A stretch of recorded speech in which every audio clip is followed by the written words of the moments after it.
landlord, friend extraordinaire, aka Eastside Picasso, also known as Shelby.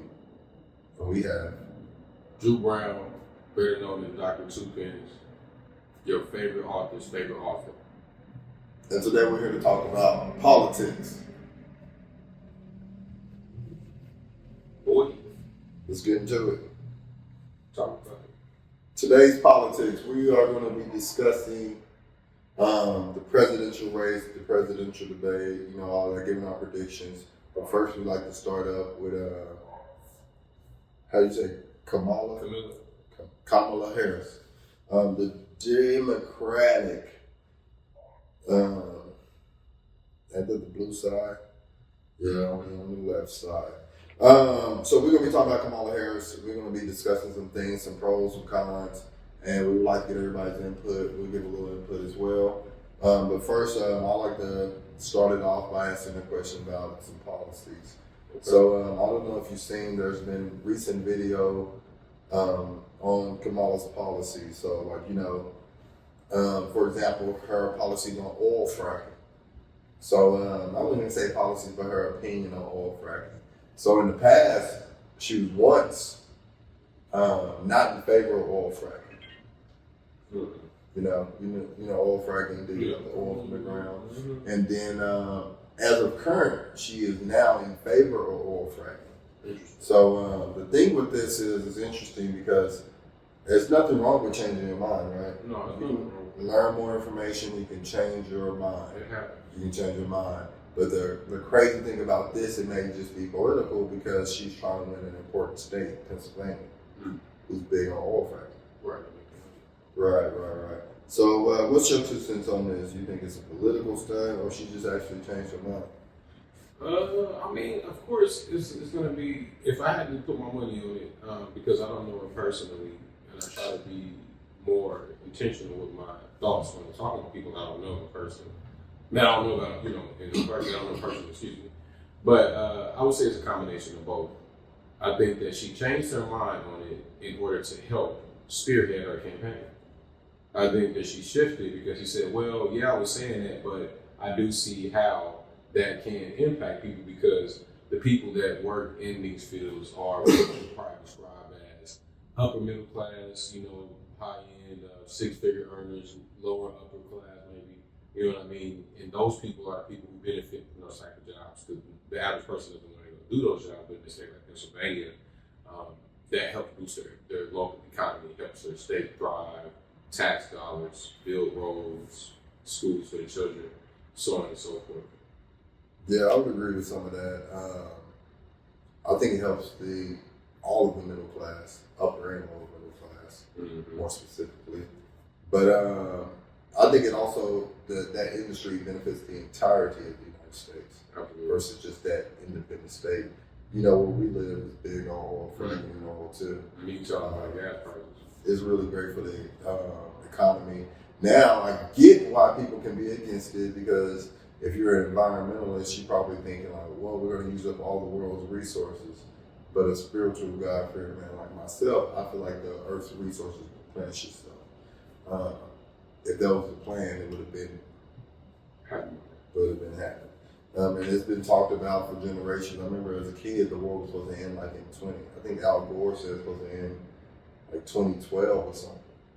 I was outside for Y2K. Maybe way before that. Hey, I was outside for Y2K, and then nothing happened. But you see how that small rumor started a mass hysteria. Oh yeah, Okay, so let's move on. So I wanted to touch on whether you think this is propaganda. So I don't know if you have been hearing any of Kamala's speeches lately or her talking publicly.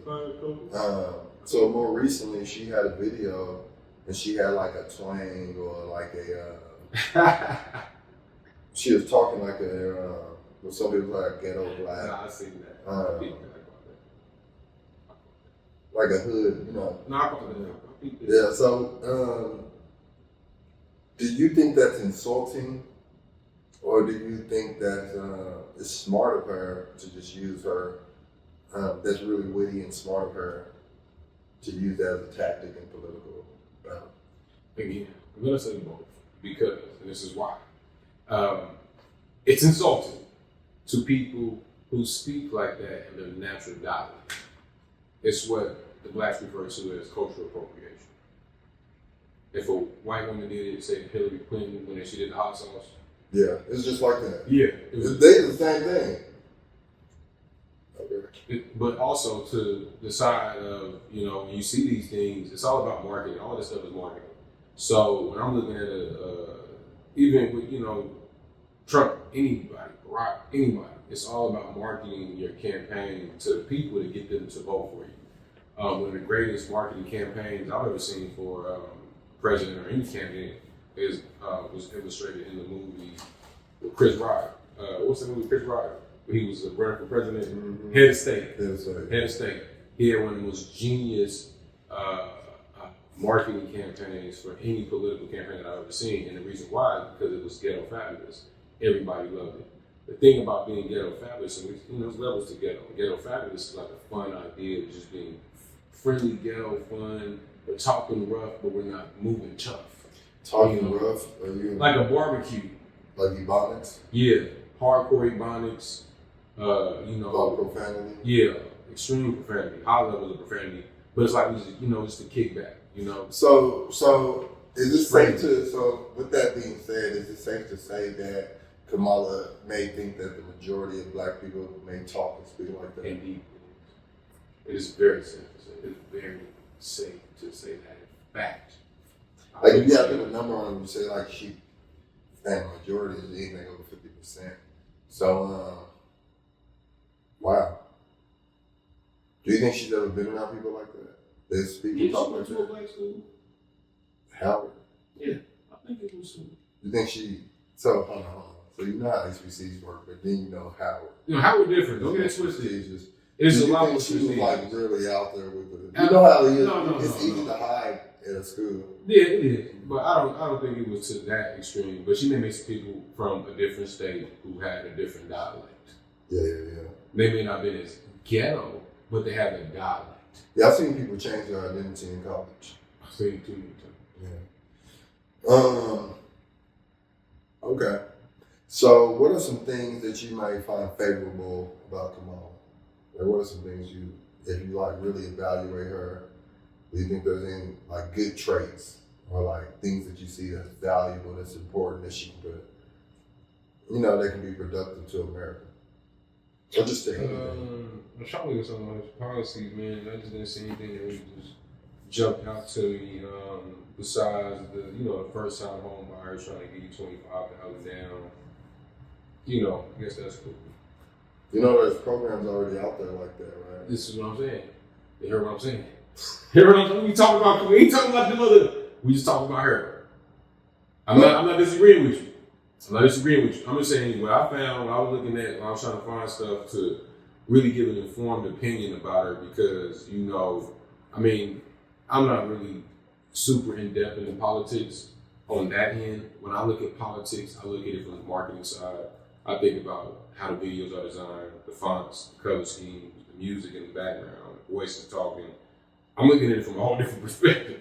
So I really don't get too deep into the politics because I understand a lot of it is marketing. Back when Barack was running for president, we was at back home. I watched a lot of CNN, and there was a young guy on there that started. 07, 08? Yeah. It was 08. It was when I started reading a lot more.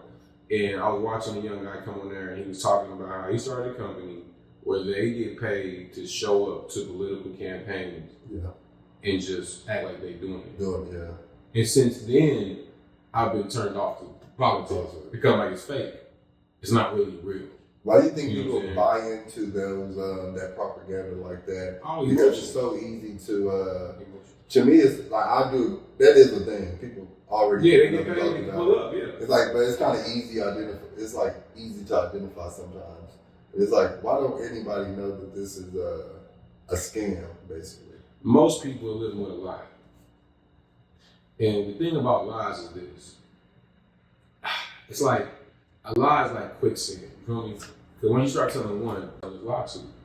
You know what I'm saying? So you tell a lot of million people, that's a million people to protect your personal business, family, different things like that.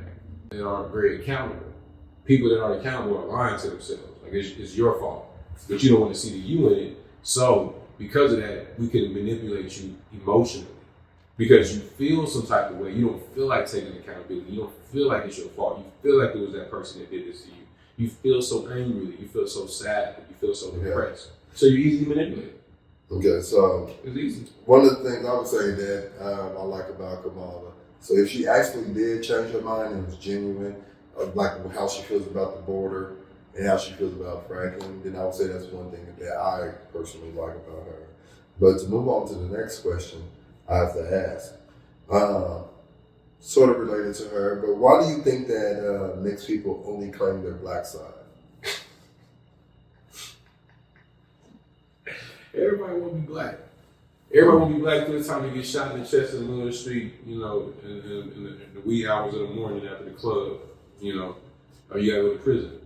So do you think if you seen Kamala like walking this right now, do you think that, and you didn't know who she was, you never seen her on TV, would you say that's a black woman? Yeah. She was black. She don't look black to me. She like a light skinned black woman to me. Her nose is, well. She's like, I mean, I wouldn't put it past her. You know, I wouldn't. So you would think both her parents are black? Yeah, I mean, because look at me. No, I do not think she's black. First of all, I just call you white all the time. Exactly. So you can't look at me. Yeah, but what I'm saying, both my parents are black. Nah, that we don't know. Your parents are definitely mixed because I seen your uncle. And he looks He's not my parents. No, but no, something's going on. No. It's a mix of blood. Somewhere down the line, I do agree. Actually, on my father's side, I do have a great grandfather. Somewhere down the line that's white. So what's crazy? She does have a darker skin tone. I wouldn't think she's white. I would say she looks mixed to me. But I wouldn't be sure with what. Mm-hmm. So I would assume just a regular black. You know, her hair is of white women or of different descent. Mm-hmm. Her nose definitely white. Or, other cultures. You know, black people, we got some noses on us. Mm-hmm. And lips. Her lips is kind of flat like that as well. It's not as black people. Mm-hmm. Her skin tone is the most like a light skin. Maybe that's what I'm just looking at. I'm just really looking at skin tone. I'm not really looking at the facial features. It's too much there. But none of that. Her mom's Indian. Her dad is Mexican. So the point is, like, why are we is it propaganda to only claim a black side because you see it beneficial to gain those votes? Or is it something just natural? Because I see everybody only claim their black side even when they're mixed. Like, I have cousins who are mixed. I have nieces that I got family who's mixed, but they claim that they're black. They ever say first of all, and guess what? When people say they mixed, they say I'm black and white. But they say it like this: I'm black and white. They never say I'm white and black. You never heard somebody say I'm white and black. Right. No, I understand. Yeah. So they put black over every race. Right. They don't ever, why is it that she doesn't? Is it propaganda like she's catering to a certain race? You know? Yes. I won't let you finish. No. There's so many layers to that, and I don't want to go too long with it. But yes, she's catering to blacks. I was making some comments on Facebook. People were talking about Caitlin Clark saving the WNBA, and I was like, no, racism. Racism saved the WNBA.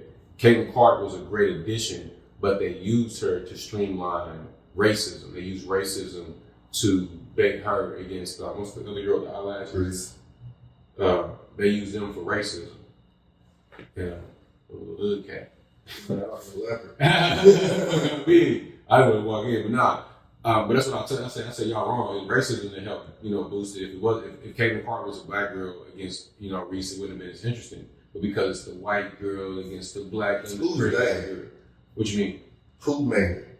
The general media. The media started. The media pushed it. They pushed the narrative. They posted it, through their social media platform with their advertising dollars, with their big ass budgets, and the people commented on it, picked up on it, and that's what made it kind of go. Let me tell you what's a better matchup or duel. Mm-hmm. It's not even. It's Paige Buckner, who's in college at UConn right now. Mm-hmm.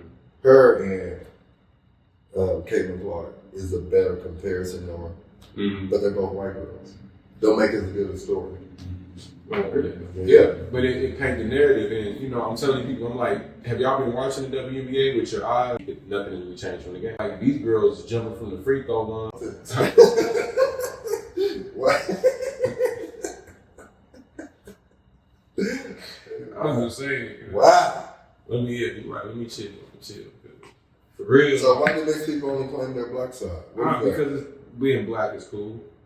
That's why you see them suburb kids, like, you know, in the 90s, you see the movie with the suburb kids, white kids. No, dad got his hat on backwards and stuff.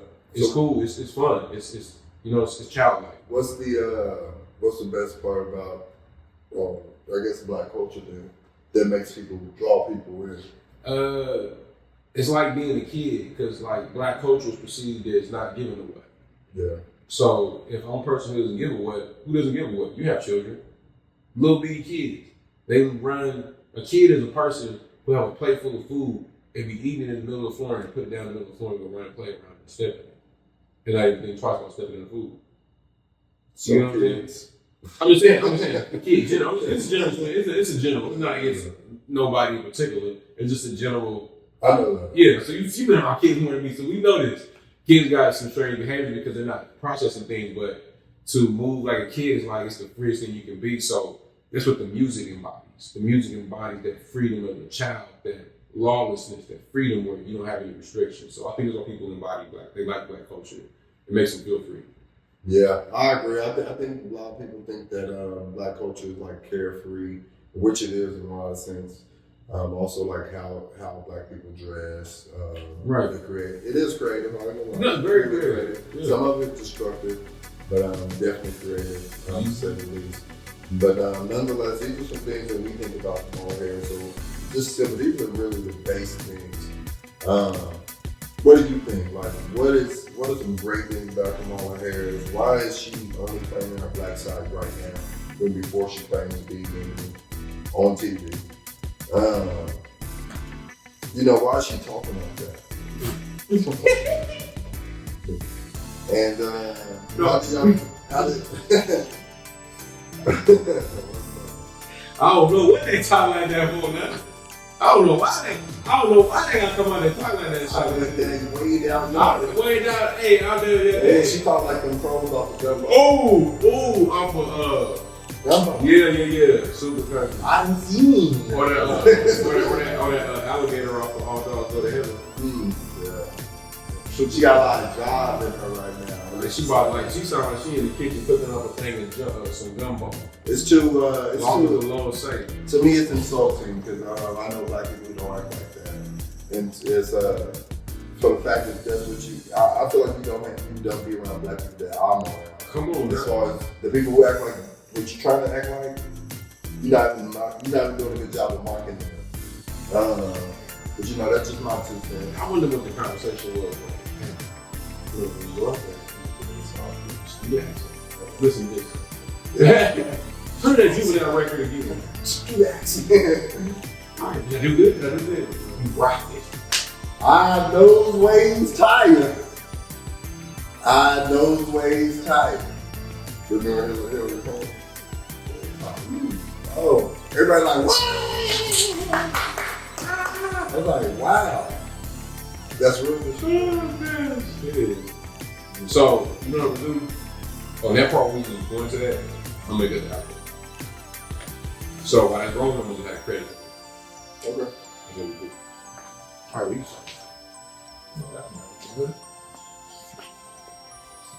Just how long that was? 20. Okay.